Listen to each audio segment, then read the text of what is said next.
Welcome back to another video. और इस video में मैं आपको बताने वाला हूँ कि अगर आप एक कंप्लीट बिगिनर हो और अगर आपको ज़ीरो से ट्रेडिंग शुरू करनी है और मैं आपकी जगह होता तो मैं क्या करता।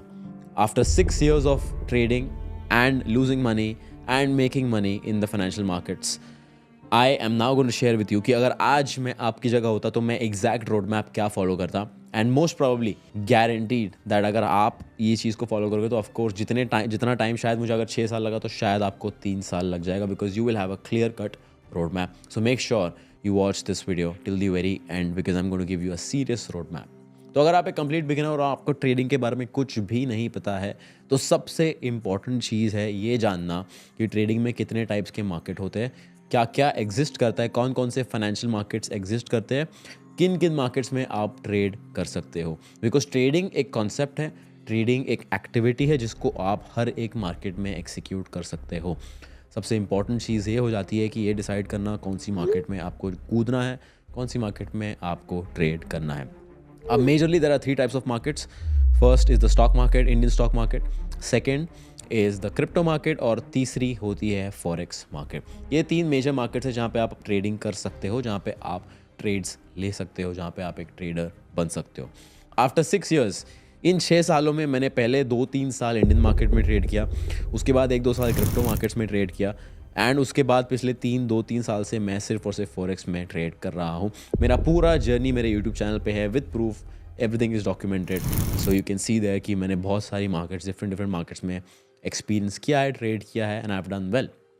After 6 years I can tell you कि अगर आज मैं ज़ीरो से शुरू कर रहा होता तो मैं सीधा फॉरेक्स मार्केट में जाता। Indian market is positioned in a way to make you lose money. Indian market में टैक्सेस ज़्यादा है, फीस ज़्यादा है, ब्रोकरेज ज़्यादा है, लेवरेज भी नहीं है, बहुत सारी चीज़ें हैं। बेसिकली इंडियन मार्केट में the odds are against you. अगर आज मुझे एक रेस्टोरेंट खोलना है और मेरे पास 2 ऑप्शंस है, एक की रेस्टोरेंट मैं गांव में खोल लूँ, दूसरा की एक रेस्टोरेंट मैं मुंबई में खोल लूँ, मेट्रो सिटी में खोल लूँ। Where should the right choice B?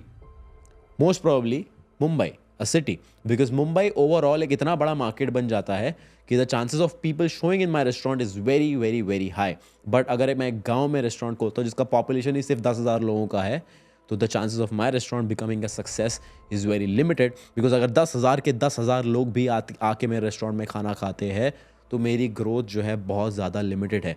जबकि मुंबई जिसका पॉपुलेशन मिलियंस में है वहाँ पे the potential is unlimited, the potential is untapped and वहाँ पे मेरे ग्रोथ के चांसेस बहुत ज़्यादा हाई है। And similarly Indian market is like opening a restaurant in a village and forex market is like opening a restaurant in a metro city. And that is Y अगर आज मैं शुरू कर रहा होता तो मैं सीधा फॉरेक्स मार्केट में जाता। After 6 years, after almost 3-4 years of my journey, मुझे रियलाइज हुआ forex market is better than all the other markets and that is why I shifted to forex markets. उसके बाद जब आपने डिसाइड कर लिया कि आपको कौन सी मार्केट्स में ट्रेड करना है, अब आता है second part which is deciding your trading platform and deciding your broker. Broker होता क्या है? ब्रोकर बेसिकली एक बॉडी होती है, एक कंपनी होती है, एक ऑर्गेनाइजेशन होता है जो आपकी ट्रेडिंग को फैसिलिटेट करता है। मान लीजिए मुझे आज गोल्ड में ट्रेड लेना है, अब मुझे गोल्ड बाय करना है तो मुझे गोल्ड सेल कौन करेगा? बिकॉज अगर मुझे खरीदना है तो किसी को तो मुझे गोल्ड बेचना पड़ेगा, राइट? एंड ब्रोकर एग्जैक्टली वो रोल प्ले करता है। ब्रोकर मेरे और सेलर के बीच में रहेगा। सेलर को गोल्ड बेचना है, सेलर जाएगा ब्रोकर के पास, मुझे गोल्ड खरीदना है, मैं जाऊंगा ब्रोकर के पास एंड ब्रोकर ये ट्रांजैक्शन को फैसिलिटेट करेगा जिसके लिए वो एक फीस चार्ज करेगा, both from the buyer and the seller. This is what a broker is. अब ब्रोकर एक बहुत इंपॉर्टेंट रोल प्ले करता है आपकी जर्नी में। क्यों? क्योंकि अगर आपने सही ब्रोकर चूज नहीं किया तो आपका जर्नी लंबा हो सकता है। Let me explain. अगर मान लीजिए आज मैंने 10,000 रुपए से ट्रेडिंग शुरू की, फॉरेक्स मार्केट में 10,000 रुपए से ट्रेडिंग शुरू की। अब मेरा जो ब्रोकरेज चार्जेस है, जो मेरा जो ब्रोकर कमीशन लेता है, अगर वो बहुत ज़्यादा हाई है और मान लो मैंने 10,000 में से 5,000 लॉस कर दिया। अब 5,000 मैंने लॉस तो कर लिया बट 1,000 रुपए मैंने ब्रोकरेज और कमीशन फीस में भी लूज किया। इसका मतलब मेरा लॉस जहां 50% हो सकता था अब वो 60% का लॉस हो गया। मुझे 10% एक्स्ट्रा रिकवर करना पड़ेगा, जिसका मतलब एक्स्ट्रा टाइम डालना पड़ेगा, जिसका मतलब दिन ज़्यादा लगेंगे रिकवर करने में, जिसका मतलब आपका जर्नी और आपका लॉस मेकिंग पीरियड लंबा हो जाएगा। सेकेंड वेरी इंपॉर्टेंट पॉइंट, इसकी बहुत सारे ब्रोकर्स स्कैम्स कर देते हैं, बहुत सारे ब्रोकर्स भाग जाते हैं, बहुत सारे ब्रोकर्स गलत एक्टिविटीज़ करते हैं जिसकी वजह से लोगों का पैसा अटक जाता है। So that is also a very important role you can be the best trader in the world, but अगर आपका ब्रोकर आपके पैसे लेके भाग जाता है, nothing will matter. And that is why broker जो है एक बहुत इंपॉर्टेंट रोल प्ले करता है। So make sure you do your own research, make sure that you learn everything about your broker, whether it is legal, whether it is regulated, whether it is legitimate, or whether it is just some random company that is running and just taking people's money. आज की तारीख में, आज की date में मैं सिर्फ और सिर्फ 20 से 30 लाख रुपए से एक ब्रोकर खोल सकता हूँ, इन लोगों के पैसे रिसीव कर सकता हूँ. That is how easy it is, and that is why there are so many scams going on. So just make sure you are careful on that part. Point number 3, which is your trading platform. अब forex market में चीज़ें थोड़ी सी अलग है. Forex market में मुझे trading platform भी choose करना है, ब्रोकर भी चूज़ करना है. नॉर्मली क्या होता है, बहुत सारे ट्रेडिंग प्लेटफॉर्म्स होते हैं जो ब्रोकर के साथ कनेक्ट होते हैं, राइट. ब्रोकर बैक एंड पे है जो आपके ट्रांजैक्शंस फैसिलिटेट कर रहा है, फ्रंट एंड पे है आपका ट्रेडिंग प्लेटफॉर्म जहाँ पे आप अपने ट्रेड्स एक्सिक्यूट कर रहे हो. सो ट्रेडिंग प्लेटफॉर्म चूज़ करना भी इंपॉर्टेंट है. बहुत सारे ब्रोकर्स हैं जो बहुत सारे ट्रेडिंग प्लेटफॉर्म्स ऑफर करते हैं. One of the best trading platforms are MetaTrader 5, trade locker and CTrader. These 3 trading platforms are very good. I personally use MetaTrader 5 and TradeLocker. These 2 are very favorites of mine and I only use these 2 because इस पे execution simple है, चीज़ों को समझना आसान है. तो सबसे पहले मार्केट डिसाइड कर लिया, ब्रोकर चूज़ कर लिया, ट्रेडिंग प्लेटफॉर्म डिसाइड कर लिया. Now I am ready to trade, but अब मुझे चाहिए एक ट्रेडिंग स्ट्रैटेजी. अब ट्रेडिंग स्ट्रैटेजी के लिए मुझे क्या करना है, ट्रेडिंग स्ट्रैटेजी बनाने के लिए सबसे पहले मुझे ट्रेडिंग सीखनी पड़ेगी. अब ट्रेडिंग सीखूंगा मैं तो मुझे क्या क्या चीज़ों पे फोकस करना चाहिए, क्या क्या चीज़ों पे फोकस नहीं करना चाहिए.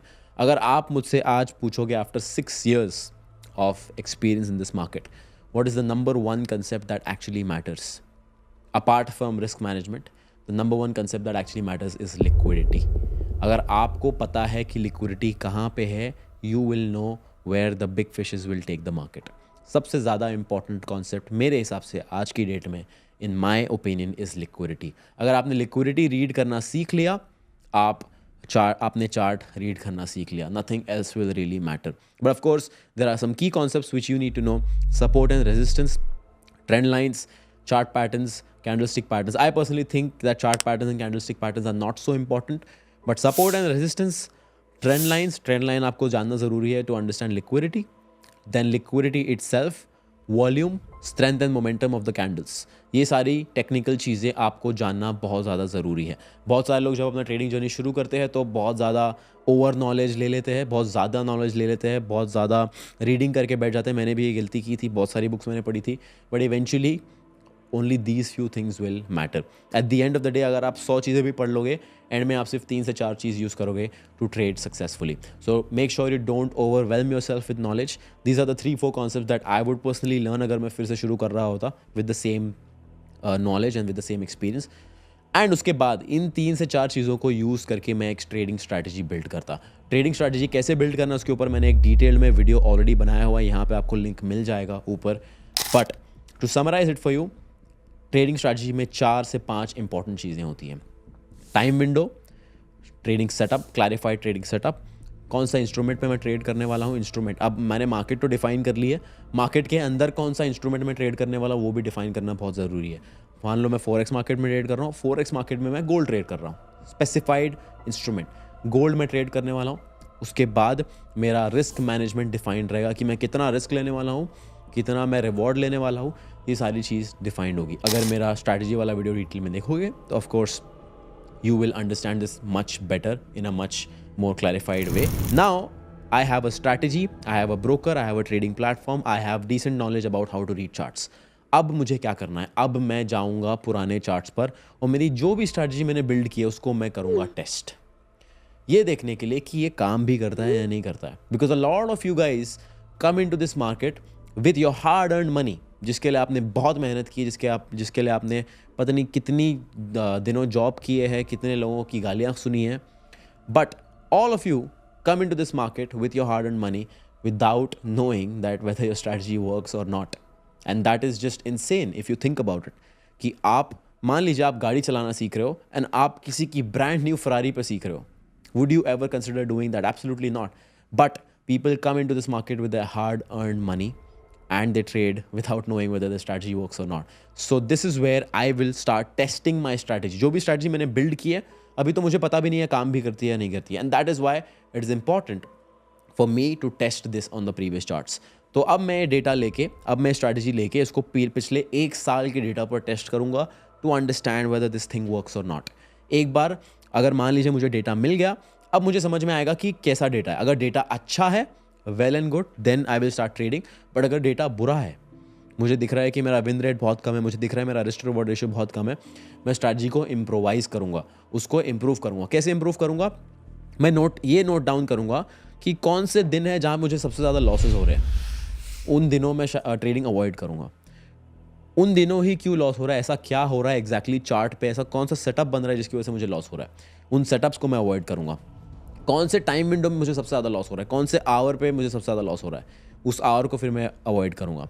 ये सारे फैक्टर्स जब मैं निकाल दूंगा तो मेरा विन रेट ऑटोमेटिकली इंप्रूव हो जाएगा। अब एक बात हमेशा याद रखना कि बैक टेस्टिंग में अगर आपका विन रेट 80% है तो रियल मार्केट्स में वो थोड़ा सा नीचे आएगा, 60% तक आ सकता है, because of course live market में बहुत सारे वेरिएबल फैक्टर्स ऐड ऑन हो जाते हैं। तो मेक श्योर जब आप बैक टेस्ट करके रेडी हो जाओगे अपनी स्ट्रैटेजी को, आपका win rate should be around 80%. So that even if it comes down 20%, it is still going to be 60%. And after I am done backtesting, उसके बाद मैं finally लाइव मार्केट में अपनी स्ट्रैटेजीज को इम्प्लीमेंट करूँगा। And to add a cherry on the cake, अगर मान लीजिए मैं कंप्लीट बिगिनर हूँ, मुझे कुछ भी एक्सपीरियंस नहीं कि ऑर्डर्स कैसे पंच करते हैं कैसे नहीं करते, I will download Meta trader 5, उसमें डेमो अकाउंट खोलूँगा, डेमो अकाउंट पर ट्रेड करूँगा, अपनी स्ट्रैटेजी एक बार फिर से प्रैक्टिस करूँगा बिकॉज बैक टेस्टेड रिजल्ट्स है मेरे पास। उसके बाद मैं फाइनली एक प्रॉप फर्म चैलेंज खरीदूँगा या एक फॉरेक्स ब्रोकर में अकाउंट खोलूँगा, and that is how I will start my trading journey. I hope this gives you clarity, I hope this gives you an idea कि एग्जैक्टली एक trading journey कैसी दिखनी चाहिए, क्या क्या फैक्टर्स होने चाहिए। इसको बहुत सिंपल लैंग्वेज में मैंने आपको समझाने की कोशिश की है। And even if you are not a complete beginner, I hope you found a missing piece to your puzzle, missing piece to your journey, and I hope this helps. I'll see you in the next one. Thank you.